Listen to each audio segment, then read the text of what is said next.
এই অঞ্চলের বাড়িগুলো কাঁচা মাটি দিয়ে তৈরি করার বিশেষ কিছু কারণও আছে বটে। প্রথম কারণ হচ্ছে প্রাকৃতিক প্রতিকূলতার সাথে মানিয়ে নেওয়া। শিবাম এক মরুভূমির শহর, যেখানে বৃষ্টি খুবই কম হয়, কিন্তু যখন হয় তখন তা হয় প্রবল।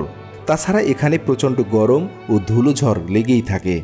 কাঁচামাটির দেয়াল গরমে ঘরকে শীতল রাখে এবং শীতকালে উষ্ণতা ধরে রাখে। এছাড়া ভূমিকম্প প্রতিরোধেও মাটির দালান বেশ কার্যকর।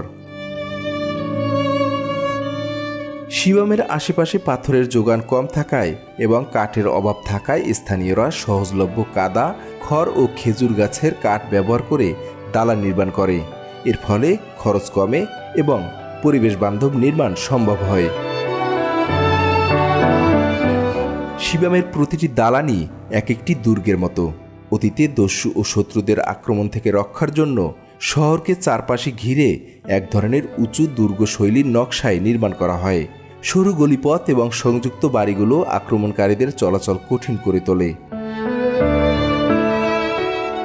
তবে শিবামের ভবনগুলো শতাব্দীর পর শতাব্দী ধরে টিকে থাকলেও আধুনিক শহরায়ন, জলবায়ু পরিবর্তন এবং পর্যাপ্ত সংরক্ষণ না করার ফলে এটি এখন ধ্বংসের ঝুঁকিতে রয়েছে। বিশেষত 2008 ও 2015 সালের বন্যায় অনেক ভবন ক্ষতিগ্রস্ত হয়।